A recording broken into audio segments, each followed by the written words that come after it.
Hi all. Today day 83. நான் கரண்ட்டாக படிச்சுட்ருக்க டாபிக் ஆப்ரேஷன் ரிசர்ச்.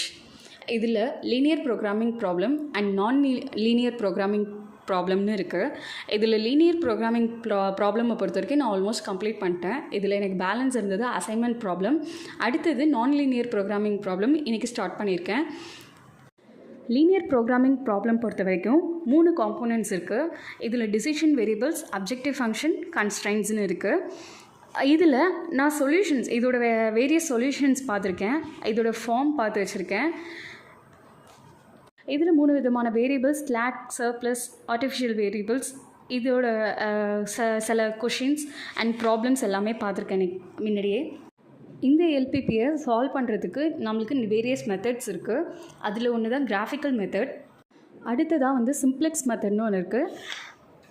இந்த எல்பிபியை சால்வ் பண்ணுறது, அதாவது ஆர்டிஃபிஷியல் வேரியபிள்ஸ் யூஸ் பண்ணி சால்வ் பண்ணுறதுக்கான 2 மெத்தட்ஸ் இருக்குது. ஒன்று என்னென்னா 2 phase method and big M method. இதானியில் dual simplex method, revised simplex மெத்தட்னு 2 மெத்தட்ஸ் இருக்குது. அதுக்கு அடுத்த டாபிக் பார்த்திங்கன்னா டுவாலிட்டி தியரின்னு இருக்குது. டுவாலிட்டி தியரை பொறுத்த வரைக்கும் என்ன சொல்லுதுன்னா, ஒரு எல்பிபிக்கு இன்னொன்று ஒரு எல்பிபி ஆல்வேஸ் எக்ஸிஸ்ட் ஆகும், அதுவும் சேம் டேட்டா யூஸ் பண்ணி சேம் சொல்யூஷனும் கிடைக்கும் அப்படிங்கிற மாதிரி சொல்லியிருப்பாங்க. இந்த டுவாலிட்டி தியரை பொறுத்த வரைக்கும் சில தியரம்ஸ் இருக்குது. அது weak duality theorem, fundamental theorem of duality, existence theorem, complementary slackness தியரம்னு கொஞ்சம் இருக்குது. மற்றதை கன்சிடர் பண்ணும்போது டுவாலிட்டி தியரிங்கிறது கொஞ்சம் சிம்பிள் தான். எல்பிபியோட ஒரு பர்டிகுலர் கேஸ்ன்னு பார்க்கும்போது இன்டீஜர் ப்ரோக்ராமிங் ப்ராப்ளம்னு இருக்குது. இன்டீஜர் ப்ரோக்ராமிங் ப்ராப்ளம் பொறுத்த வரைக்கும் 2 விதம் இருக்குது. ஒன்று பியூர் இன்டீஜர் ப்ரோக்ராமிங் ப்ராப்ளம், இன்னொன்று மிக்சர் இன்டீஜர் ப்ரோக்ராமிங் ப்ராப்ளம்னு இருக்குது. இதானில் 0-1 ப்ரோக்ராமிங் ப்ராப்ளம்னு இருக்குது. இதில் இந்த ஐபிபியை சால்வ் பண்ணுறதுக்கு ஒரு 4 மெத்தட்ஸ் உண்டு. அதில் ரொம்ப இம்பார்ட்டண்ட் அப்படின்னு பார்த்தீங்கன்னா கெமோரிக் கட்டிங் பிளேன் மெத்தட் ஒன்று, இன்னொன்று பிரான்ச் பவுண்ட் மெத்தட் ஒன்று. இதில் சில ப்ராப்ளம்ஸ்லாம் கொஞ்சம் பார்த்துருக்கேன். இந்த மெத்தட் யூஸ் பண்ணி எப்படி சால்வ் பண்ணணுன்னு பார்த்துருக்கேன். இதுக்கப்புறம் பார்த்திங்கன்னா டிரான்ஸ்போர்ட்டேஷன் ப்ராப்ளம் அண்ட் அசைன்மெண்ட் ப்ராப்ளம்னு இருக்குது. நம்ம சிம்ப்ளெக்ஸ் மெத்தடோட ஒரு ஸ்பெஷல் கேஸ் தான் டிரான்ஸ்போர்ட்டேஷன் ப்ராப்ளம். அதே மாதிரி அசைன்மெண்ட் ப்ராப்ளம் பொறுத்த வரைக்கும் பார்த்திங்கன்னா அது டிரான்ஸ்போர்ட்டேஷன் ப்ராப்ளமோட ஒரு ஸ்பெஷல் கேஸ்ன்னு சொல்லலாம். இதை பொறுத்த வரைக்கும் maximisation transportation problem and maximisation assignment ப்ராப்ளம்னு 2 வெரைட்டிஸ் இருக்குது. இது எப்படி சால்வ் பண்ணுங்கிறத பற்றி நம்ம கவலைப்பட தேவையில்லை. இது ரொம்ப ஒரு இம்பார்ட்டண்ட் டாபிக் கிடையாது. பட் பேசிக்காக இதோட டீட்டெயில்ஸ் தெரிஞ்சு வச்சுக்கிறது பெஸ்ட்டு. இதில் டிரான்ஸ்போர்ட்டேஷன் ப்ராப்ளம்லேருந்து அசைன்மெண்ட் ப்ராப்ளம் எந்த லெவலில் வேரி ஆகுது அப்படின்னா, அந்த காஸ்ட் மேட்ரிக்ஸ்ன்னு சொல்கிறோம்ல, அது டிரான்ஸ்போர்ட்டேஷன் ப்ராப்ளம் பொறுத்த வரைக்கும் எப்படி வேணால் இருக்கலாம். பட் அசைன்மெண்ட் ப்ராப்ளம் பொறுத்த வரைக்கும் ஸ்கொயர் மேட்ரிக்ஸாக தான் இருக்கணும். அப்படி இல்லாத பட்சத்தில் அதை அன்பேலன்ஸ்டு ப்ராப்ளம்னு சொல்லுவோம். இந்த அசைன்மெண்ட் ப்ராப்ளமை எந்த மெத்தட் யூஸ் பண்ணி சால்வ் பண்ணணுன்னா ஹங்கேரியன் மெத்தட்னு சொல்லுவாங்க.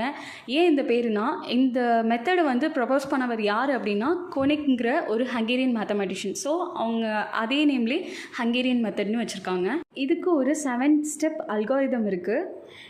ஒரு மெத்தடுக்குமே அல்காரிதம்ஸ் இருக்குது. அந்த அல்காரிதம்ஸ் ப்ராப்ளம்ஸ் நிறையா சால்வ் பண்ணுறது மூலயமா அந்த ஸ்டெப்ஸை நம்ம ஞாபகம் வச்சுக்கலாம் ஈஸியாக.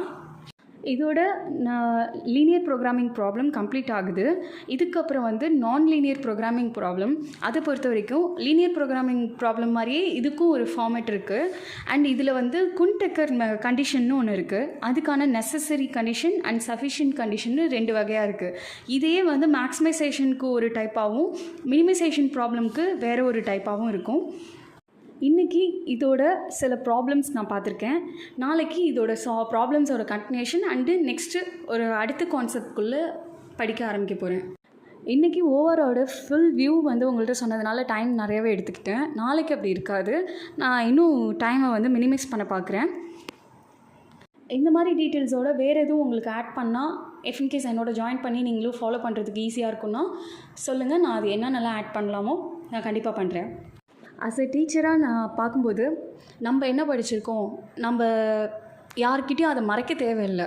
ஏன்னா நம்ம டீச்சர், நம்ம ஒருத்தவங்களுக்கு சொல்லிக் கொடுக்க போகிறோம். நம்ம வெளிப்படைத்தன்மையாக நிறைய விஷயங்களை சொல்லிக் கொடுத்தாகணும்.